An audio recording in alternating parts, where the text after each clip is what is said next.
Hello student, स्वागत है आपका मेरे चैनल पर। आज हम बात करने वाले हैं 9th क्लास का चैप्टर नंबर 2। इससे पहले चैप्टर नंबर 1 हो चुका है। अगर आपने इससे पहले वो वीडियो नहीं देखे तो प्ले लिस्ट में वीडियो है, आप लोग देख सकते हैं। चलिए हम बात करने वाले हैं आज 9th क्लास का चैप्टर नंबर 2, जो कि है बायोलॉजी के बारे में बात करेंगे, यानी कि जीव विज्ञान के। अगर आपने नहीं देखे तो देख सकते हैं। देखिए, इससे पहले मैंने यानी कि उसके बारे में हम बता दिए थे, जीव विज्ञान के बारे में, और काफ़ी ज़्यादा डीप हम उसमें बताया था। आज इसमें भी हम काफ़ी बेहतरीन तरीके से और काफ़ी शानदार तरीके से हम पढ़ने वाले हैं आप लोगों के साथ। देखिए, अगर आपने इससे पहले नहीं देखे तो देख ले वीडियो, ताकि आप लोगों को है ना, जब ये पार्ट ये जो देखेंगे पहला पार्ट, यानी कि चैप्टर नंबर 2 का बायोलॉजी जीव विज्ञान का, अगर आप इसे देखेंगे तो आपको काफ़ी बेनिफिट यानी आपको काफ़ी सहायता मिलेगा। क्यों? क्योंकि उसमें बेसिक से बताए थे। समझा? ऐसा नहीं कि इसमें बेसिक से नहीं बताएंगे, लेकिन उसमें से काफ़ी बेसिक से बताए थे ताकि आप लोगों को अच्छी तरीके से समझ आए। तो चलिए आज हम बहुत कुछ जानेंगे बायोलॉजी यानी कि चैप्टर नंबर 2 के बारे में, जो कि ऊतक यानी कि टिश्यू के बारे में। देखिए, हम इस चैप्टर में बहुत जानेंगे कि हमारे मांसपेशी क्या हमारे हड्डी से जुड़े होते हैं, हम इसके बारे में जानेंगे। क्या हमारा जो काम करने का तरीका यानी कि कोई भी कार्य करते हैं, क्या हमारे मस्तिष्क क्या उसका संतुलन करता है या हम खुद संतुलन करते हैं। बहुत सारे हम मोटापा क्यों हो जाते हैं, ताकि बहुत ज़्यादा पेट निकल जाता है, इसी के बाहर और भी बारे में चर्चा करेंगे। हम अनेक यानी कि हम बारे में चर्चा करेंगे। पेड़ पौधा के बारे में जानेंगे कि कैसे वो बढ़ता है। हम उसका अगर मुंडी यानी कि ऊपर का भाग अगर काट देते हैं, क्यों बढ़ना यानी कि बढ़ना बंद हो जाता है। बढ़ना बंद नहीं होता, बल्कि उसके बगल से निकल जाता है कनी, ये जो निकलता है कि जैसे कि कोई पेड़ अगर ऊपर उसका मुंडी अगर काट दे, उसका बगल से निकलता है कि नहीं। तो ये नहीं बोल सकते कि उसका अगर मुंडी कोई काट देता है वो बढ़ना बंद हो जाएगा, ऐसा नहीं, वो बगल से निकलना शुरू होता है। तो हम इसी सब के बारे में यानी कि ये बोल सकते हैं जीव जंतु के बारे में और पेड़ पौधा के बारे में हम काफ़ी जानकारी लेंगे इस चैप्टर में। ठीक है, अगर आपने नहीं देखे हैं तो इससे पहले वीडियो देख लें, ताकि आपको काफ़ी सहायता मिलेगा। चलिए हम बात करते हैं ऊतक के बारे में, टिश्यू के बारे में, जो कि काफ़ी मज़ेदार चैप्टर है। इस बायोलॉजी में अगर टिश्यू से मज़ेदार कुछ हो ही नहीं सकता। अगर आपने इस टिश्यू पर ध्यान नहीं दिया यानी कि ऊतक पर ध्यान नहीं दिया, तो आपको इंटरेस्टिंग यानी कि मज़ा ही नहीं आएगा, क्योंकि काफ़ी शानदार और बेहतरीन टॉपिक है। ठीक है, जो कि ऊतक। तो इसीलिए आप इस वीडियो को अंत तक देखें और आपको काफ़ी सहायता मिलेगा इस वीडियो देखने के बाद। अगर आप एनसीईआरटी या भारतीय भवन कोई भी बुक से पढ़ रहे हैं, या भारत के हैं या नहीं भी हैं, आप मेरा वीडियो देख रहे हैं, अगर आप हिंदी जानते हैं तो भी आप लोगों के लिए है। अगर आप इंग्लिश मीडियम है तो कुछ इंग्लिश हम लिख देते हैं, ऐसा नहीं है। अगर हम इंग्लिश तो हिंदी, जैसे कि हिंदी में बोले या इंग्लिश में अगर हम बोल रहे कि कोई चल रहा है, बोले वो कर रहा है, तो उससे प्रॉब्लम क्या है? बात तो एक ही, अगर आप ध्यानपूर्वक समझने का पड़ेगा, क्योंकि हिंदी का है, आपने भारत का है, तो हिंदी मीडियम काफ़ी चलता है, इसीलिए हम हिंदी में काफ़ी बताते हैं। ठीक है, हम भी हिंदी मीडियम से। ठीक है, चलिए हम बात करें भारतीय भवन बुक से बात करें, लेकिन आप लोगों के पास एनसीईआरटी बुक है तो इनसे कोई प्रॉब्लम नहीं है। चलिए हम स्टार्ट करते हैं। तो बात करने वाले हम टिश्यू के बारे में, यानी कि ऊतक के बारे में। ऊतक क्या है? ऊतक क्या है? तो ऊतक के बारे में हम बात करेंगे। तो इससे पहले जो वीडियो यानी कि वीडियो जो अगला अपलोड हुआ था, इससे पहले विज्ञान यानी कि जीव विज्ञान का कोशिका के बारे में आपने जाने होंगे कि कोशिका कैसे बनता है। एक से अधिक कोशिकाओं के समूह को यानी ग्रुप को सेल का जो ऊतक कहते हैं। तो ऊतक का उसमें चर्चा हुआ था, बिल्कुल हुआ था, कि कोशिकाओं के समूह को क्या कहा जाता है? ऊतक कहा जाता है। आपने देखे? तो देखिए, हम जानेंगे क्या कि ऊतक, जैसे कि हाँ ये जानते हैं कि कोशिकाओं के समूह को ऊतक कहते हैं, कोशिकाओं के समूह को ऊतक कहते हैं। ऊतकों के समूह को अंग करता है, अंगों के समूह को अंगतंत्र करता है, अंगतंत्र से क्या हमारे शरीर का निर्माण करता है। देखिए, हम उससे जैसे कि हम पहले देखिए कोशिका के बारे में जानेंगे, कोशिका से क्या बनता है? ऊतक। आप पहले ऊतक का चर्चा करेंगे, तो धीरे धीरे टिप्स बाय टिप्स यानी कि इस तरह हम क्रमबद्ध तरीके से आगे बढ़ते रहेंगे, अब बताते रहेंगे आपको। ठीक है, तो इस वीडियो पर बने रहिए। तो चलिए हम बात करेंगे आज टिश्यू के बारे में, जो कि ऊतक काफ़ी शानदार है। तो टिश्यू क्या है? तो देखिए, हम जानते हैं कि कोशिकाओं के समूह को ऊतक कहते हैं, ऐसा हम जानते हैं। तो देखिए, ऊतक आखिर में है क्या? स्पेशली अगर बात करें, देखिए ऊतक क्या है, तो अगर देखिए सबसे पहले ऊतक की बात करते हैं। जो भी जैसे कि कोशिका है, अगर एक जैसा कार्य करे, एक जैसा संरचना, ठीक है, एक जैसा कार्य करे, एक जैसा संरचना करे। ठीक है, और बोल सकते हैं कि जो एक ही जैसा निर्माण हो, यानी कि एक ही जैसा बनावट,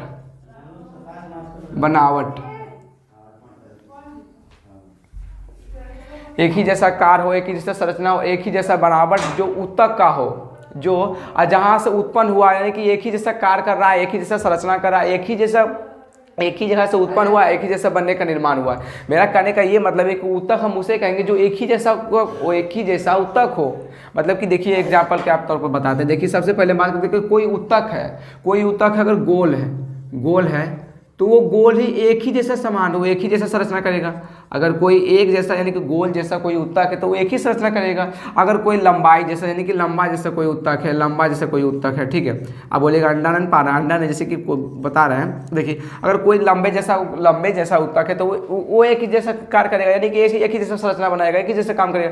तो हमारे कहने का ये मतलब कि हम ऊतक उसी को कहेंगे जो एक ही जैसा कार्य करे, एक ही जैसा संरचना बनाए, एक ही जैसा बनावट हो और एक ही चीज़ का निर्माण करे। मतलब कि जो एक ही जैसा की कोशिका हो, ये नहीं कि कोई लंबा वाला कोशिका हो और कोई गोल वाला कोशिका हो तो दोनों एक ही जैसा कार्य करेगा, ऐसा नहीं होता। जो गोल जैसा कोशिका है और जो एक ही जैसा क्या बनेगा, ग्रुप बनाएगा। ग्रुप बनाने के बाद ये कि यानी कि ऊतक का निर्माण करेगा। अगर यही लंबा वाला जो कोशिका ये भी अगर जैसे कि इकट्ठा होकर यानी समूह में होकर ये भी ऊतक का निर्माण करें तो हम ऊतक उसी को कहेंगे जो कि एक ही जैसा कार्य करे, एक ही जैसा संरचना हो, एक ही जैसा बनावट हो। हम उस कोशिकाओं के समूह को क्या कहेंगे तो उसे ऊतक कहेंगे। क्या कहेंगे, जो एक ही जैसा बनावट हो, एक ही जैसा कार्य हो, एक ही जैसा संरचना हो तो उसे क्या कहेंगे, ऊतक यानी कि टिश्यू कहेंगे। जिसमें से क्या कहते हैं, टिश्यू। तो देखिए ऊतक के बारे में सबसे पहले कि बिसेट नामक वैज्ञानिक ने बताया था टिश्यू के बारे में। इंग्लिश में बिसेट लिखा होता है, ठीक है, बिसेट। तो आपको ठीक है आपको बता देते हैं कि बिसेट ही आपको हिंदी मीडियम में लेकर चलना है। इंग्लिश में लिखा था बिसेट। तो देखिए बिसेट के बारे में बिसेट लिखा होता है इंग्लिश में, तो हिंदी की बात करते हैं बिसेट के बारे में। बिसेट जो कि इंग्लिश यानी ऊतक का यानी कि टिश्यू का वैज्ञानिक बिसेट को कहा जाता है।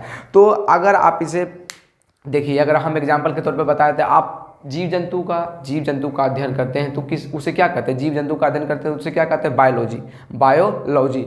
आपने जानते हैं जैसे कि बायोलॉजी। अगर जीव जंतु का अध्ययन करते हैं, जीव जंतु का जो भी जीव जंतु है उसका हम अध्ययन करते हैं, उसे क्या कहते हैं, बायोलॉजी। अगर हम इस टिश्यू यानी कि ऊतक का अध्ययन करते हैं तो इसे क्या कहते हैं जानते हैं, हिस्टोलॉजी। इसे क्या कहते हैं, हिस्टोलॉजी। इसे क्या कहते हैं, हिस्टोलॉजी। अगर हम टिश्यू यानी कि ऊतक का अध्ययन करते हैं तो उसे क्या कहते हैं, तो हिस्टोलॉजी। उसे क्या कहते हैं, हिस्टोलॉजी। पूछ सकते हैं एग्जाम में, ऐसा नहीं है। तो देखिए अगर जीव जंतु का अध्ययन करते हैं, इससे पहले हम जान सकते तो उसे क्या, जीव जंतु का अध्ययन करते बायोलॉजी कहते हैं। ये लॉजी का मतलब जो लॉजी जो लिखे हैं, लॉजी का मतलब अध्ययन करना, यानी कि जीव जंतु का अध्ययन करना, यही क्या कहलाता है, लॉजी। तो इसमें भी देखिए लॉजी लगा है, तो इसमें क्या कहते हैं, ऊतक के बारे में अध्ययन करते हैं, इसीलिए क्या कहते हैं, हिस्टोलॉजी। और उसमें जीव जंतु का अध्ययन करते हैं, इसीलिए बायोलॉजी, ठीक है। इसका पिता यानी ऊतक का यानी ऊतक का वैज्ञानिक किसे कहा जाता है, तो बिसेट को कहा जाता है, इंग्लिश में बिसेट कहते हैं। तो इतना तक आपको समझ में आ गया। आप देखिए इसको बांटते हैं, यानी कि बांटते नहीं बल्कि बताया हुआ है कि कितने भागों में कौन सा पार्ट अलग अलग डिवाइड किया गया था। चलिए हम इससे आगे बात करते हैं। इतना आपको समझ में आ गया ऊतक किसे कहते हैं, जो एक ही जैसे संरचना हो, एक ही जैसा कार्य हो, एक ही जैसे बनावट हो, उसे हम टिश्यू यानी कि ऊतक कहते हैं। तो इसका ये देख लिए तो ऊतक आपको समझ में काफ़ी आया होगा, ठीक है। चलिए हम इससे आगे बात करते हैं तो देखिए ऊतक को है दो भागों में पहले डिवाइड किया गया। पहला क्या है, पादप, दूसरा क्या है, जंतु। पहला है पादप, दूसरा है जंतु। पादप में आप जानते हैं, पादप में बिल्कुल जानते हैं, इससे पहले भी बताए थे क्या कि पादप में पेड़ पौधा छोटा वृक्ष हो चाहे बड़ा वृक्ष हो, किसके अंतर्गत आता है, पादप, ठीक है। और जंतु में जैसे कि कोई भी, जैसे कुत्ता, बैल, हाथी, बकरी, आदमी, हम भी एक जंतु हैं, तो इसमें क्या है, जंतु के अंतर्गत वो आ सकता है। पादप में आप जानते हैं पेड़ पौधा, यानी कि बोल सकते हैं जितना जीव जंतु पेड़ पौधा को छोड़कर बाकी वह सब किसके अंतर्गत आता है, कि पेड़ पौधा के जितना भी गाछ वृक्ष है उसे छोड़कर बाकी जब जितना भी जीव जंतु किसके अंतर्गत आता है, जितना भी जो है जीव वो किसके अंतर्गत आता है, जंतु के अंतर्गत। और जो जितना जीव जंतु उसको छोड़ के बाकी वह जो पेड़ पौधा बचता है उसके पादप के अंतर्गत आता है। किसके अंतर्गत, पादप। वनस्पति भी इसे कह सकते हैं, वनस्पति, ठीक है, वनस्पति।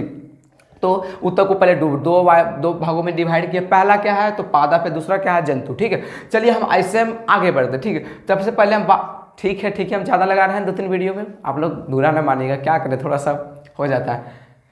पादप को दो भागों में डिवाइड किए हैं।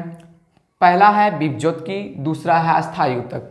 अस्थाई ऊतक भी हम लगा सकते हैं, जैसे कि विभज्योतकी ऊतक, अस्थायी ऊतक, ठीक है। तो पहला क्या है, विभज्योतकी, दूसरा अस्थायी। ऊतक को दो भाग में डिवाइड किया, पादप, दूसरा जंतु, पादप जंतु। ऊतक को दो भागों में डिवाइड किया, पहला पादप, दूसरा जंतु। और पादप को दो भागों में डिवाइड किया, पहला विभज्योतकी, दूसरा अस्थायी ऊतक। विभज्योतकी ऊतक, दूसरा अस्थायी ऊतक। अब देखिए विभज्योतकी को 3 भागों में डिवाइड किया गया है। पहला क्या है, शीर्षस्थ दूसरा है पार्श्वस्थ, तीसरा है अंतर्वेशी। देखिए फिर से विभज्योतिकी को 3 भागों में डिवाइड किया गया है। पहला है शीर्षस्थ, दूसरा है पार्श्वस्थ, तीसरा है अंतर्वेशी। ठीक है, चलिए हम इससे आगे बढ़ते। तो और क्या है दूसरा में अस्थाई ऊतक। अस्थाई ऊतक को 2 भागों में डिवाइड किया। पहला सरल अस्थाई ऊतक, दूसरा जटिल अस्थाई ऊतक। पहला सरल अस्थाई ऊतक, दूसरा है जटिल अस्थाई ऊतक। देखिए हमारा जैसे कि बताने का ये सीक्वेंस यानी तरीका है कि क्या हम पहले है पादप के बारे में चर्चा कर लें, यानी कि पेड़ पौधा के बारे में जितना बढ़ता है, कैसे कैसे हम काट देते हैं नहीं बढ़ता है, कौन पादप यानी कि पेड़ पौधा को खाना बनाता है, यानी कि खाना बनाने में मदद करता है, कौन पानी पहुँचाने का काम करता है, कौन भोजन को ले जाने में काम करता है, कौन यानी कि ले आने जाने का जो भी काम करता है पेड़ पौधा के बारे में हम डिटेल से पहले हम पादप के बारे में चर्चा कर लेंगे। ठीक है, काफ़ी जैसे कि थोड़ा जैसे कि है ना छोटा है, इसलिए पहले चर्चा करेंगे। इसके बाद जो जंतु के बारे में, यानी कि जंतु के बारे में काफ़ी इंटरेस्टिंग हम लोगों के बारे में, उसके बारे में हम अगला बार यानी कि बाद में हम चर्चा करेंगे। सबसे पहले हम पादप के बारे में चर्चा कर लेते हैं, इसके बाद हम जंतु के बारे में चर्चा करेंगे। तो देखिए पादप के बारे में सबसे पहले चर्चा करते हैं। देखिए पादप से पहले क्या विभज्योतिकी, जैसे कि यहाँ तो डिवाइड किया, इसके बारे में हम बता देंगे, बता रहे हैं। तो पादप को हम क्या कहते हैं, जैसे कि विभज्योतिकी, दूसरा अस्थाई, और विभज्योतिकी को 3 भागों में डिवाइड किया गया। पहला है शीर्षस्थ, दूसरा है पार्श्वस्थ, तीसरा है अंतर्वेशी। और अस्थाई ऊतक को 2 भागों में डिवाइड किया गया। पहला है सरल अस्थाई ऊतक, दूसरा है जटिल अस्थाई ऊतक। अब देखिए इससे आगे क्या है, सरल अस्थाई ऊतक जो है, सरल अस्थाई ऊतक इससे 3 भागों में डिवाइड किया गया। जो सरल अस्थाई ऊतक है इसे कितने भागों में डिवाइड किया गया, यानी बांटा गया है, तो 3 भागों में। पहला है मृदु ऊतक, दूसरा स्थूल कोण, तीसरा दृढ़ ऊतक। फिर से देखते हैं हम सरल अस्थाई ऊतक को 3 भागों में बांटा गया। पहला है मृदु ऊतक, दूसरा स्थूल कोण और तीसरा दृढ़ ऊतक। चलिए इतना तक है। अब देखिए जटिल अस्थाई ऊतक की बात करते हैं। जटिल अस्थाई ऊतक को 2 भागों में डिवाइड किया। आप बोलेंगे ये तो खाली डिवाइड है, तो क्या बोरिंग जैसे फील। आपको इतना मजा आएगा, इतना मजा आएगा, बोल रहे हैं कि 9 क्लास में ज़्यादा इंटरेस्टिंग चैप्टर, काफ़ी मज़ेदार आनंदमय चैप्टर यही है ऊतक। खाली बस आप वीडियो को देखिए, इतना मजा आएगा, इतना मजा आएगा कि आप बोलिए ही मत, काफ़ी इंटरेस्टिंग है। ठीक है, इसीलिए भले ही आप जैसे शुरू में क्या कहते हैं, थोड़ा सा आपको एक ही बार डिवाइड कर दें ताकि आप लोगों को काफ़ी सहायता मिले। ठीक है, तो देखिए सबसे पहले देख लिए थे, यहाँ आगे बढ़ते हैं। तो सरल अस्थाई ऊतक कितने भागों में बांटा गया है, 2 भागों में। पहला जटिल अस्थाई ऊतक को 2 भागों में बांटा गया है। पहला है जाइलम, दूसरा है फ्लोएम। जाइलम और फ्लोएम ये काफ़ी ले जाने पानी ले जाने का काम करता है और खाना ले जाने का काम करता है। ये दोनों भी काफ़ी इंटरेस्टिंग है। सभी के बारे में और टोटल आप बस इंतजार कीजिए, इतना मजा आएगा, इतना मजा कि क्या बताएं। हम भी पढ़े तो हमें भी पहले समझ में आया, तब ध्यानपूर्वक अगर पढ़े तो काफ़ी इंटरेस्टिंग चैप्टर है। ठीक है, तो देखिए सरल अस्थाई ऊतक को 3 भागों में, मृदु ऊतक, दूसरा स्थूल कोण, तीसरा है दृढ़ ऊतक। और जटिल अस्थाई ऊतक को 2 भागों में बांटा गया। पहला जाइलम, दूसरा है फ्लोएम। अब देखिए तीनों को जो बांटा गया है, सरल अस्थाई ऊतक को, मृदु ऊतक, स्थूल कोण और दृढ़ ऊतक, इसको है ना, इसमें जो मृदु ऊतक दिख रहा है, मृदु ऊतक, इसको भी 2 भागों में डिवाइड किया गया है। पहला क्या है, वायु ऊतक, दूसरा है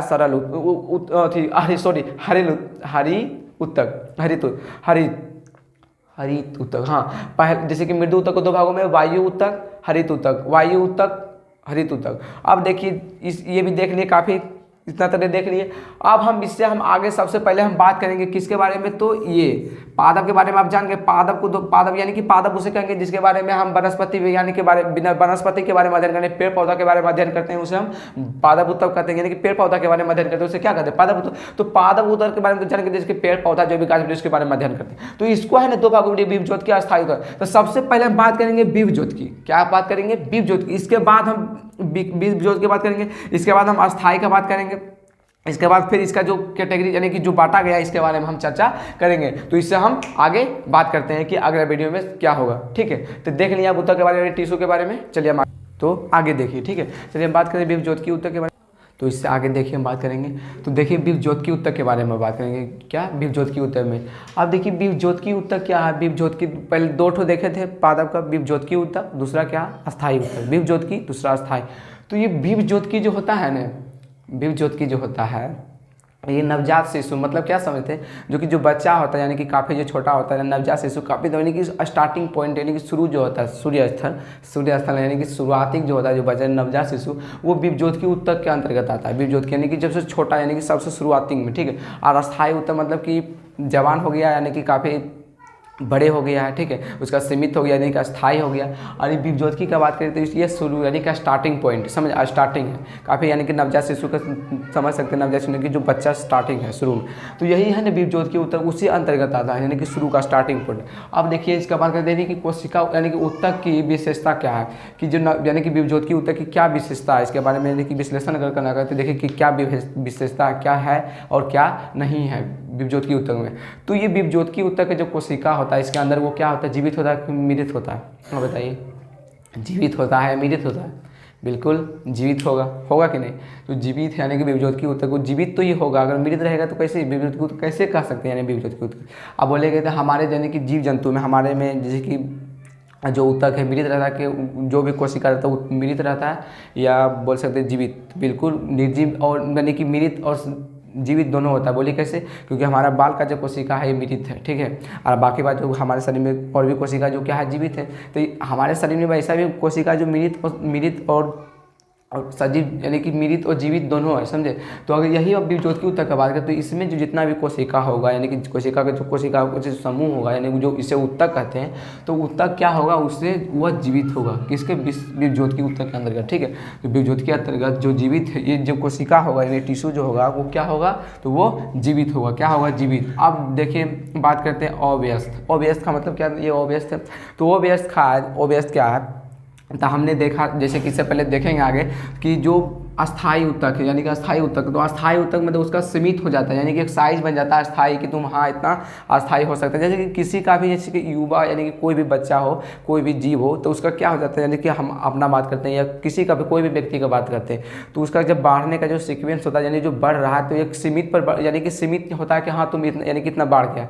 तो ऐसा थोड़ी जैसे कि उसका उम्र बढ़ रहा है यानी कि उसका जैसे उम्र बढ़ रहा है तो ऐसा थोड़ी, तो उम्र जैसे बढ़ रहा है तो उसका साइज यानी कि लंबाई में वृद्धि होगा, ऐसा नहीं होता। उसका क्या हो जाता है, सीमित हो जाता है, सीमित होता है। तो उसी तरह मेरा भी सीमित होगा, हर जीव में ऐसा सीमित होगा, ऐसा थोड़ी कि जैसे जैसे उसका टाइम यानी कि ओवर टाइम हो रहा है वैसे उसका लंबाई, भले उसका यानी कि उम्र बोल सकते हैं उसका टाइम समय ज़्यादा हो रहा है, लेकिन हाँ उसका लंबाई में वृद्धि नहीं होता, बल्कि हाँ हमारे शरीर में अगर जैसे कि कहीं कट गया, कहीं चोट लग गया तो उस जगह को अगर वहाँ कोशिका मृत हो गया यानी कि मर गया चोट यानी चोट लगने से, तो उस जगह पे जाके जो कोई कोशिका होता है उस जगह मदद कर सकता है, लेकिन हमारे लंबाई में अगर बोलेगा वृद्धि करना तो नहीं करेगा इसमें, ठीक है। और भी हम इसके बारे में जानेंगे, ठीक है, इस चैप्टर में नहीं तो अगला चैप्टर में, तो काफ़ी डिटेल से हम देख रहे हैं। तो विभज्योति की उत्तक जो ये क्या होता है, शुरुआती पौधे स्टार्टिंग नवजात शिशु यानी काफ़ी बच्चा है, और जो अस्थायी होता है यानी कि उसका सीमित है कि हाँ तुम इतना बड़ा हो गया यानी कि इससे आगे तुम नहीं बढ़ सकते। जैसे मेरा बात करें तो हमारा हो सकता है कि मेरा लंबाई इतना होता है हम आगे नहीं बढ़ सकते, सबका सीमित होता है। तो अस्थायी उत्तक के अंतर्गत वो आता है। अगर बात करें विभज्योति की उत्तक, ये नवजात शिशु यानी कि स्टार्टिंग पॉइंट है, शुरू यानी पौधा भी निकलवे किया, समझे, स्टार्टिंग पॉइंट।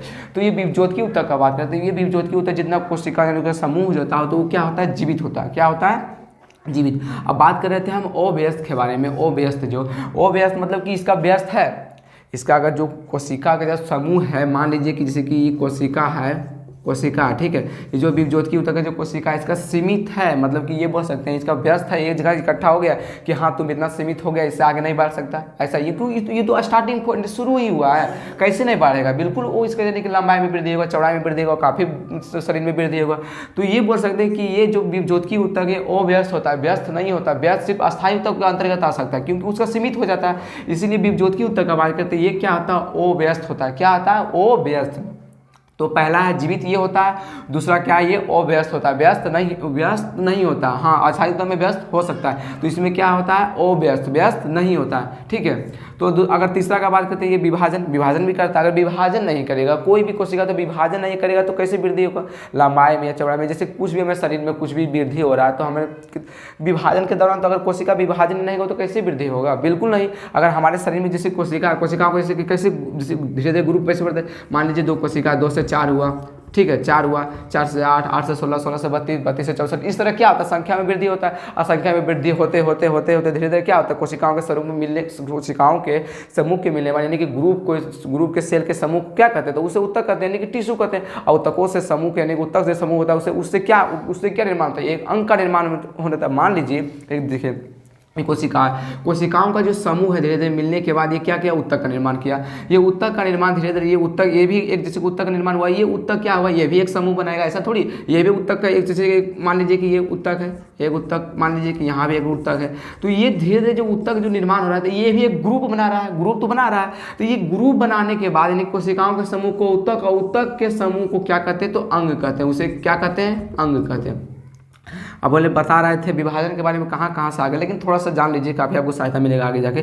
तो देखिए कोशिकाओं के समूह को ऊतक, और ऊतकों के समूह को क्या कहा जाता है, अंग कहा जाता है। ये क्या है, ये ऊतक है, ये क्या है, कोशिका है, ठीक है, यानी कि सेल, टिश्यू, ठीक है, टिश्यू है, ठीक है, टिश्यू हो गया यानी कि कोशिका, ऊतक, ठीक है, और ऊतकों के समूह से क्या बना, अंग बना है, ठीक है। अब अंग से क्या बना, धीरे धीरे अंग मिलने के बाद, अंग मिलने के बाद क्या हुआ, धीरे धीरे अंग तंत्र का निर्माण हुआ। जैसे कि हमारे भोजन करते हैं, भोजन मुख से ग्रास नली, ग्रास नली से अमाशय, अमाशय से अग्नाशय, इसी तरह धीरे धीरे क्या होता है, प्रक्रिया से धीरे धीरे भोजन क्या होता है, आगे बढ़ता है। तो यही प्रक्रिया क्या कहलाता है, अंग तंत्र कहलाता है। क्या कहलाता है, अंग तंत्र कहलाता है। तो यही हम बोल रहे थे। देखिए जैसे कि कोशिकाओं के समूह से ऊतक, ऊतकों के समूह से अंग, और अंग से अंगों के समूह से जो अंग बना है, जो अंग यानी कि जैसे कि मान लीजिए कोशिकाओं के समूह से ऊतक, और ऊतकों के समूह से अंग, यानी कि मान लीजिए हमारा नाक का निर्माण हुआ या अंगुली का निर्माण, तो ये भी अंग है कि नहीं। और अंगों से मिलने के बाद क्या बनता है, अंग तंत्र का निर्माण होता है। अंग तंत्र के निर्माण से क्या होता है, एक शरीर का निर्माण होता है, हमारे शरीर का निर्माण। इसी तरह क्या होता है, कोशिकाओं की संख्या वृद्धि होते होते होते एक अंग यानी कि शरीर का निर्माण करता है। तो अगर पूछ दे कि कोशिका यानी कि हमारे शरीर में सबसे छोटी इकाई क्या है, जीवों की सबसे छोटी इकाई क्या है, तो कोशिका, क्योंकि सबसे पार्टिकल सबसे छोटा कोशिका है। तो यही जब जैसे कि मान लीजिए अगर विभाजन ही इसमें नहीं होता, अगर विभाजन नहीं होता, 1 से 2 में नहीं बढ़ता, तो क्या कोशिका यानी कि कोई भी जीव लंबा होता, वृद्धि होता, बिल्कुल नहीं होता। कोशिका अगर जैसे कि कोशिका है एक ठोकर विभाजन नहीं होगा तो ये ऊतक बनेगा, ऊतक से अंग बनेगा, अंग से अंगतंत्र बनेगा, अंगतंत्र के बाद शरीर बनेगा। अगर यहाँ विभाजन बंद है तो ऊतक कैसे बनेगा, यानी कि कोशिका को यानी कि शरीर कैसे बनेगा, तो ये संभव है, बिल्कुल संभव नहीं। तो यही बोल सकते हैं। तो विभाजन की क्षमता होती है, कैसे विभाजन की क्षमता इसमें नहीं होगी, बिल्कुल विभाजन की क्षमता विभज्योत के ऊतक में होती है, तो होती है। अब देखिए इसका बात करते हैं आकार। आकार इसका कैसा होता है, विभज्योत के ऊतक इसका गोल होता है। आकार छोटा होता है, साथ साथ क्या होता है, ये आकार जैसे कि छोटा है और साथ साथ क्या होता है, गोल होता है, ठीक है। आकार क्या होता है, छोटा होता है और साथ साथ क्या होता है, गोल होता है। तो देखिए गोल होता है। और अब देखिए जो होता है, अगर हम बात करें इससे आगे, देखिए गोल, हाँ गोल होता है। अब देखिए देखिए समझ में आ गया कि जो कोशिकाओं का जो समूह होता है, जो उससे जो छोटा, इसका आकार छोटा होता है, गोल होता है। और साथ साथ देखिए अब बात करते हैं 5 नंबर का, ये विभज्योत की ऊतक जो होता है, यानी कि जो भित्ति जिसका होता है, इसका जो भित्ति होता है विभज्योत की ऊतक, इसका भित्ति सेल्यूलोज का बना होता है। किससे बना होता है, सेल्यूलोज का बना होता है। किससे बना होता है, तो सेल्यूलोज का बना होता है, तो सेल्यूलोज का बना था। अब देखिए बात करते हैं राजधानी के बारे में। तो राजधानी इसमें है, राजधानी नहीं को यानी कि नहीं पाया जाता। जैसे मान लीजिए कि ये कोशिका है, ये कोशिका है, मान लीजिए कि यानी कि अंग है, इसमें अंग बहुत सारा यानी कि पार्ट है अलग अलग। तो इसमें जो राजधानी होता है यानी कि बहुत छोटा, यानी कि इसमें मान लीजिए कि इसमें नहीं होता। विभज्योत की ऊतक में क्या होता है, राजधानी नहीं होता है ना। विभज्योत की ऊतक में राजधानी नहीं होता, ठीक है। विभज्योत के ऊतक में राजधानी नहीं होता। अब बात करते हैं 7वां नंबर, क्या, कोशिका द्रव। कोशिका द्रव कणयुक्त, कोशिका द्रव यानी कि कणयुक्त। जो कोशिका द्रव जो होता है, कोशिका द्रव जो कणयुक्त जैसा रचना होता है, यानी कि काफी ग्रुप में यानी कि समूह में मिलकर रहता है, जो कोशिका द्रव होता है। इसमें क्या, विभज्योत के ऊतक में जो कोशिकाओं का जो समूह होता है ग्रुप में, यानी क्या होता है, मिलकर ग्रुप जैसा बना होता है। तो बात कर ली राजधानी, तो राजधानी इसमें नहीं होता। सेल्यूलोज भित्ति, जो सेल्यूलोज होता है वो भित्ति यानी कि काफी, तो आप देखेंगे से जो हमारे कोशिका भित्ति, इससे पहले चर्चा करेंगे, वो सेल्यूलोज की बनी। तो सेल्यूलोज क्या होता है, वो कठिन, बहुत कठिन यानी कि जटिल पदार्थ है, जटिल। देखिए तो क्या क्या सेल्यूलोज देखनी है, भित्ति का राजधानी देखनी है, तो राजधानी इसमें नहीं होता। अब बात करेंगे कोशिका द्रव, तो कोशिका द्रव कणयुक्त होता है, यानी कि काफी कोशिका द्रव लचीला यानी कि इसमें होता है, कि इसमें विभज्योत के ऊतक में। अब बात करते हैं जैसे कोशिका द्रव तो होता ही होता है, इसमें कोशिका द्रव यानी कि कणयुक्त। अब बात करते हैं अंतर कोशिकीय स्थान। अंतर कोशिकीय स्थान इसमें नहीं होता है, अंतर कोशिकीय स्थान इसमें नहीं होता। बोलिए कैसे इसमें अंतर कोशिकीय स्थान नहीं होता, क्योंकि ये जो विभज्योत की ऊतक है ना, विभज्योत की ऊतक में स्थायी यानी कि जो स्थान अंतर कोशिकीय स्थान किसे कहते हैं। आपने इससे पहले केमिस्ट्री का वीडियो आप नहीं देखे हैं, लेकिन कोई बात नहीं, हम बता देते हैं। अगर देखेंगे तो आपको काफ़ी समझ में आ गया होगा। अंतर कोशिकीय स्थान मान लीजिए जैसे कि मान लीजिए कोई लोहा का या कोई कोई बट है यानी बीटा है, तो बीट है यानी कि वो लोहा का कोई बटखरा है। मान लीजिए अंतर कोशिकीय स्थान, अगर जो लोहा का जो होता है, जो कठोर होता है, कठोर हार्ड यानी पदार्थ जो होता है, क्या होता है उसमें जो भी जैसे कि मान लीजिए पार्ट होता है जो इतना माने कि अंतरान्वित बल इतना यानी काफ़ी ज़्यादा होता है, इतना काफ़ी ज़्यादा होता है, एक दूसरे को काफ़ी जकड़ के पकड़ा होता है काफ़ी टाइट से। तो इसमें क्या अंतरान्विक स्थान का बात करें तो इसमें अंतरान्विक बल के कारण क्या होता है, इसमें काफ़ी टाइट से जुड़ा होता है एक दूसरे से, तो अंतरान्विक स्थान इसमें बल बचेगा ऐसा नहीं बोल सकते, लेकिन बहुत कम मात्रा में, क्या बहुत कम मात्रा में अंतर कोशिकीय स्थान इसमें बचेगा। ठीक है, तो किसका हम बात कर रहे हैं, तो बात कर रहे हैं हम किसी ठोस पदार्थ का, यानी कि किसी लोहा का बात कर रहे हैं। तो हम देख रहे हैं कि इसमें विभज्योत की उत्तर, तो विभज्योत की उत्तर में जो स्टार्टिंग पॉइंट है काफ़ी सब इसमें नज़दीक होगा जो कोशिका होगा, इसमें जो कोशिका से उत्तर, तो इसमें जो क्या होगा स्टार्टिंग पॉइंट इसमें क्या होता है, जो स्टार्टिंग अंतर कोशिकीय स्थान इसमें नहीं होता है, बहुत यानी कि बोल सकते बहुत कम मात्रा में। लेकिन मान लीजिए इसमें अंतर कोशिकीय स्थान नहीं होता है, अंतर कोशिकीय स्थान विभज्योत की उत्तर में क्या होता है, नहीं होता है। तो फिर से एक बार रिपीट कर लेते हैं। ठीक है, तो देखिए इस कोशिका बारह की उत्तर का विशेषता के बारे में बात करेंगे, कोशिका की विशेषता के बारे में। तो पहला क्या होता है, जब विभज्योत की उत्तर का बात ही कर रहे हैं तो ये क्या होता है, जीवित होता है पहला। दूसरा क्या है, अव्यस्त होता है, व्यस्त नहीं होता है। विभाजन का बात कि बिना विभाजन का तो कोई भी कोशिका का यानी कि वृद्धि नहीं होता, ये विभाजन भी होता है इसमें। और आकार का इसका बात करें विभज्योत की उत्तर में तो छोटा होता है। और बात करते हैं सेलुलोज, उसका भित्ति होता है यानी कि भित्ति सेलुलोज का बना होता है। और देखिए राजधानी इसमें नहीं होता है। और देखिए इसे आगे बढ़ते हैं, 7वां नंबर की कोशिका द्रव्य यानी कि कंजुग, इसमें काफी लिक्विड विभज्योत की उत्तर में भरा होता है। और बात करें अंतर कोशिकीय स्थान, तो अंतर कोशिकीय स्थान इसमें नहीं होता है। ठीक है, अब इससे हम आगे बात करते हैं। ठीक है, अगर आपने स्क्रीनशॉट नहीं लिए तो ले सकते हैं ताकि आपको समझ आ जाए कि कौन सही है कौन गलत है। ठीक है, और हम टाइम देता हूँ, ठीक है, ले लीजिए।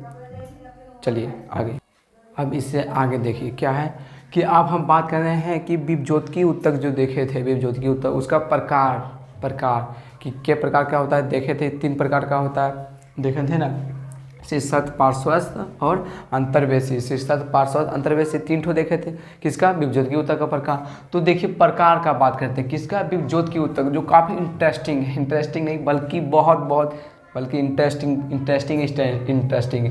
तो देखिए शीर्षस्थ का बात करें, शीर्षस्थ जो एपिसियल है, एपिसियल जो इसका है, जो शीर्षस्थ मतलब समझे, शीर्षस्थ मतलब क्या, कोई भी जैसे कि पौधा है या छोटा पौधा, देखिए हम बात करें, देखिए छोटा सा लाए हैं, अब एकदम लगता है गुलाब के फूल जैसा, ऐसा ना है कि बात करें। जो ये देख रहे हैं आप लोग ध्यानपूर्वक इसे देखिए, जो ये देख रहे हैं आप, जो शीर्षस्थ, ये जो ऊपर का जो भाग दे रहा है दिख रहा है आपको ये, तो इसे क्या कहेंगे, शीर्षस्थ। इसे क्या कहेंगे, तो इसी को क्या कहेंगे, शीर्षस्थ यानी कि एपिसियल। जो ये दिख रहा है आपको, ये अमरूद का पत्ता है, ठीक है, अभी तोड़ के लाए हैं। ये जो ऊपर का जो दिख रहा है आपको, जो शीर्षस्थ, यही कहलाता है शीर्षस्थ। जो ऊपर ये और क्या है, जो जड़ का ये हो गया। और देखिए तना एवं जड़ के शीर्ष के लंबाई की वृद्धि करता है। ये क्या करता है, जो शीर्षस्थ होता है, जैसे कि मान लीजिए जैसे कि ये देखिए हम बनाते हैं, बना भी देते हैं आपको, जैसे कि ये दिखा भी दिए हैं। तो ये जो मान लीजिए क्या है, एक पौधा बनाते हैं, ठीक है, एक पौधा, अरे पौधा बोलो यार, एक पौधा है, ये जड़ है, और ये इसका क्या है, पत्ता है। इसमें मान लीजिए कि एक पत्ता बना देते हैं, और समझ लीजिए खाली सिर्फ एक पत्ता है। और भी मान लीजिए कि जैसे कि ये क्या पेड़ है, पेड़ में इसमें जो पत्ता है, पत्ता जो पत्ता है, इसके अंदर जो पत्ता है, ये पत्ता, इसमें जो जैसे कि ये गाछ है, तो इसमें तो काफ़ी सारा जड़ होगा। जो गाछ है, जो ये बोलिए तो लगता है गहरा होगा, ऐसा नहीं है, जिसकी पेड़ ही है। फिर से देखिए बना देते हैं, क्या कीजिएगा, थोड़ा सा होता है। देखिए ये क्या है, मान लीजिए कि पेड़ का जड़ है, और ये क्या है, पौधा, यानी कि पेड़, यानी कि पौधा ही लेते हैं, ठीक है, पौधा। तो ये जो शीर्षस्थ होता है, ये क्या होता है, जो जड़ जो रहता है, जड़ और जो पत्ती रहता है, यानी कि जो पत्ती रहता है, जड़ तथा पत्ती, जड़ और पत्ती, जो इसका जो जड़ होता है, जो आगे वाला भाग होता है, आगे वाला जो भाग होता है, उसको लंबाई बढ़ाने में मदद ये शीर्षस्थ करता है। शीर्षस्थ मतलब यही हुआ कि आगे वाला भाग, सबसे आगे वाला भाग। और जो पौधा यानी कि पौधा का जो पत्ता होता है, उसे भी लंबाई बढ़ाने में मदद करता है। कौन, तो शीर्षस्थ करता है, यानी कि एपिसियल। तो तना एवं जड़ का शीर्ष कार्य करने का काम क्या करता है, ये करता है, शीर्षस्थ करता है। जो जड़ हो गया, पेड़ का पौधा का जो पत्ती हो गया, उसको लंबाई में यानी कि वृद्धि करने में ये हो गया। जड़ का जो नीचे वाला भाग होता है, उसको लंबाई में मदद करता है। तो कौन, शीर्षस्थ। अगर पूछ देखिए पेड़ पौधा की लंबाई यानी कि लंबाई होने में यानी कि कौन मदद करता है, पत्ती एवं जड़ को लंबाई बढ़ाने में कौन सा शीर्षत करता है। ऐसे भी बोल सकता है कि कौन सा ऐसा जैसे कि किस ऐसे भी बोल सकता है कि पेड़ पौधा का जो पत्ती बढ़ाने में, यानी कि ऊपर का भाग बढ़ाने में कौन मदद करता है, तो शीर्षत करता है। जड़ का अगर बात करें तो नीचे बढ़ाने में कौन मदद करता है, तो शीर्षत है। ये शीर्षत यानी कि जड़ का भी लंबाई बढ़ाने में मदद करता है, जो आगे वाला भाग होता है, और पौधा का यानी कि पेड़ का पौधा का ही लेते हैं, जो आगे वाला पत्ता जो होता है उसे लंबाई बढ़ाने में एक शीर्षत यानी कि एफिशियल करता है। तो इसीलिए इसे क्या कहा जाता है, प्राथमिक ऊतक कहा जाता है। यानी कि पहला काम तो यही कर रहा है, कोई भी पौधा निकला शुरू में तो ये बेचारा लंबाई कराएगा तभी तो लंबा होगा, सबसे बड़ा तो यह काम, इसीलिए इसे प्राथमिक ऊतक कहा गया। ठीक है, शीर्षत ऊतक को प्राथमिक ऊतक क्यों कहा गया, क्योंकि सबसे पहला काम तो बेचारा यही है। अब बोलेगा जो अंकुरन भी होता है, कैसे भी मान लीजिए, चाहे बूट का अंकुरन हो, चाहे गेहूं का, कुछ भी अंकुरन जब होता है बीज का, तो क्या होता है, धीरे धीरे पहले तो अंकुरन के निकलते पहले क्या होता है, शीर्ष निकलता है। ऐसा थोड़ी कि जड़ निकल जाता है, ऐसा तो नहीं। लेकिन 10वां के बारे में देखिएगा तो जैसे उल्टा पुल्टा करने से किसका जड़ आगे आता है, तो सभी के बारे में हम ऑटो चले। लेकिन शीर्षत का यहाँ बात करें, पेड़ पौधा की बात करें एग्जैक्ट, तो ये क्या होता है, कोई भी अंकुरित होता था सबसे पहले उसका कनी जो होता है सबसे पहले शीर्ष का भाग निकलता है, इसीलिए इसका शीर्षत में आया एपीसीएल के बारे में। तो ठीक है, तो इसीलिए इसे क्या कहा गया, प्राथमिक ऊतक कहा गया। अब देखिए दूसरा बात करते हैं, ये क्या है, पार्श्वस्थ। बोलिएगा ये सर क्या है, तो ये क्या है, जो जैसे कि पत्ता तो हो गया, देख लें आप शीर्षत और जड़ कस देख ले, तो ये जो आपको दिख रहा है ना, ये नहीं बोल सकते, हाँ यही है, यही सॉरी, यही जो तना जो देख रहे हैं, कि जड़ एवं तना को पार्श्वस्थ भाग में यानी कि मोटाई में विधर करता है, यानी कि जिसका चौड़ाई जो बढ़ता है, पेड़ पौधा का जो चौड़ाई होता है, जैसे कि पेड़ पौधा, तो इसका जो चौड़ाई बढ़ाने में मदद करता है, ये पार्श्वस्थ ऊतक करता है, यानी कि लिटरल तल। ठीक है, तो यही इसको है ना लंबाई बढ़ाने, यानी लंबाई बढ़ाने में तो पार्श्वस्थ चौड़ाई जो वृद्धि करता है, चाहे जड़ हो चाहे जो तना हो, ये दोनों में जो चौड़ाई यानी कि वृद्धि जो होता है वो कौन मदद करता है, तो पार्श्वस्थ करता है, पार्श्वस्थ ऊतक इसमें मदद करता है। जैसे कि पेड़ का जो तना हो गया, मान लीजिए कि ये जैसे कि जड़ है, तो जड़ का तो ये शीर्ष भाग यानी कि पहला भाग हो गया शीर्ष, जैसे कि ये हुआ ना शुरू वाला भाग पहला वाला, तो ये जो बीच जो दिख रहा है आपको यहाँ से यहाँ तक, जो इसको जो मोटाई बढ़ाने में मदद कौन करता है, तो पार्श्वस्थ करता है। जैसे कि ये इसका अगर बात करें तो ये तो देख लिया शीर्षत में, जो ये आपको दिख रहा है इसको मोटाई बढ़ाने में यानी कि मोटाई चौड़ाई बढ़ाने में मदद कौन करता है, तो ये पार्श्वस्थ करता है। कौन करता है, पार्श्वस्थ करता है। तो समझ में आ गया, जड़ तथा तना को पार्श्वस्थ भाग में मोटाई बढ़ाने में, चौड़ाई बढ़ाने में मदद करता है, चौड़ाई में वृद्धि करता है इसका कारण। तो यही अगर 2 नंबर का जो है, 2 नंबर यही है। फिर यही देखिए, और ये क्या करता है, प्लस में संवहन ऊतक का निर्माण करता है और सहायता भी करता है। संवहन ऊतक का मतलब समझते हैं, संवहन नहीं समझे, संवहन मतलब क्या होता है कि एक स्थान से दूसरे स्थान कुछ ले जाना। संवहन मतलब कि संवहन का कार्य करता है, ये जाइलम फ्लोएम करता है, जाइलम फ्लोएम के बारे में हम अभी चर्चा करेंगे। तो संवहन ऊतक यानी कि एक स्थान से दूसरे स्थान खाना ले जाना या पानी पहुँचाना या खाना ले जाना, ये संवहन ऊतक के अंतर्गत आता है और सहायता भी करता है।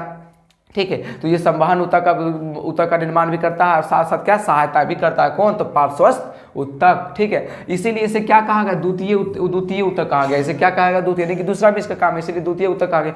लेकिन दोस्तों आप देखिए, लेकिन तीसरा जो है, ये तीसरा, इसे प्राथमिक वृद्धि कहा जाता है, प्राथमिक वृद्धि। अब बोलेगा ये कैसे, देखिए हम बात करते हैं। तो ये तीसरा जो है, ये अंतर्वेशी यानी कि इंटरनोड जो होता है, यानी कि ये क्या होता है, पत्ती के आधार टहनी का पार्श्व में क्या करता है, वृद्धि करता है। बोले ये नहीं समझ में, तो देखिए जो आपको दिख रहा है, ये पत्ता है, पत्ता जो दिख रहा है, ये पत्ता को जो यहाँ जो जुटल है ना, देख रहे हैं यहाँ ये जो जुटा हुआ, ये इसका जो इंटरनोड यानी ये वाला जो भाग है, इसको है ना मदद यानी कि यहाँ वृद्धि करने में यहाँ काफ़ी मदद ये करता है अंतर्वेशी। ये जो यहाँ जुटा हुआ है, जो आप देख रहे हैं यहाँ जो जुटा हुआ है, यहाँ ही रहता है, ये अंतर्वेशी यही मदद करता है, इंटरनोड यहाँ से जुड़ा होता है। जैसे कि मान लीजिए ये पेड़ पौधा, जैसे पौधा है, ये पौधा है, जैसे कि पौधा है तो इसमें भी एक जैसे कि टहनी निकला होगा, इसमें भी टहनी निकला होगा। ये जहाँ जो टहनी जो जुटा होता है ना, यही कहलाता है ये अंतर्वेशी, यहीं से जुटा होता है। इसीलिए अंतर्वेशी मतलब यही कि जो जिसके पेड़ पौधा का जो पत्ती होता है, जहाँ से जुड़ा होता है, चाहे टहनी का भाग ले चाहे जड़ का भी भाग ले, जहाँ जो जुटा होता है, ये क्या कहलाता है, अंतर्वेशी, इंटरनोड। यही है जो समझ एग्जाम्पल में आपको समझ में आ गया। तो यही इसीलिए इसे क्या कहा गया, प्राथमिक वृद्धि कहा गया। ये माने कि प्राथमिक वृद्धि कहा गया, जहाँ से जुटा हुआ है, इसे प्राथमिक वृद्धि के अंतर्गत रखा गया है। तो प्राथमिक विधि के अंतर्गत ये डॉट हुआ गया है। तो पहला है शीर्षत, दूसरा है अंतर्वेशी और द्वितीय ऊतक के बात करते हैं, संवहन का निर्माण करता है, साथ साथ सहायता भी करता है। और देखिए, और ये जड़ और तना को यानी कि चौड़ाई बढ़ाने में काफ़ी मदद करता है। फिर से एक बार रिपीट कर लेते हैं।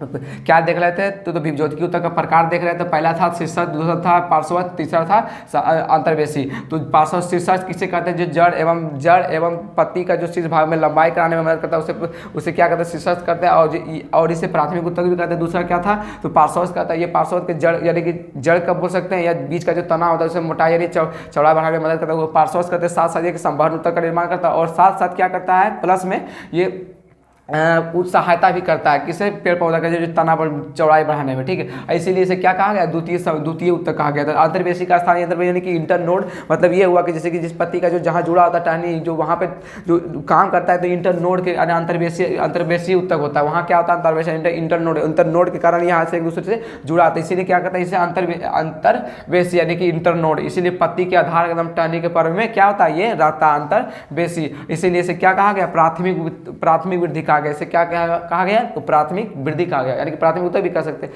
तो कैसा लगा आपको वीडियो, काफ़ी आनंदमय आया होगा। तो देखिए काफ़ी वीडियो बनाने में मेहनत लगता है, अभी थोड़ा सा बस सहयोग करिए। देखिए आज का हम इतना ही जाने, लंबा वीडियो बनाने से क्या होता है, बहुत लोग देखते हैं कि नहीं देखता है, काफ़ी लंबा वीडियो नहीं, इसलिए शॉर्ट वीडियो डाल रहे हैं ताकि आप लोगों को देख सके, बोरिंग फीलिंग ना हो। इसलिए वीडियो को देखिए और काफ़ी आपको सहायता मिलेगा। अगर आपको नहीं समझ में आया तो बीच में कमेंट कीजिए कि आपको हमें यहाँ प्रॉब्लम है, तो हम दूसरी बार आपको अगले से अगले वीडियो में डालेंगे तो पहले ही आपको जो सोल्यूशन यानी जो आपको क्वेश्चन है उसका सोल्यूशन हम कर देंगे। तब तक के लिए जय हिंद, जय भारत।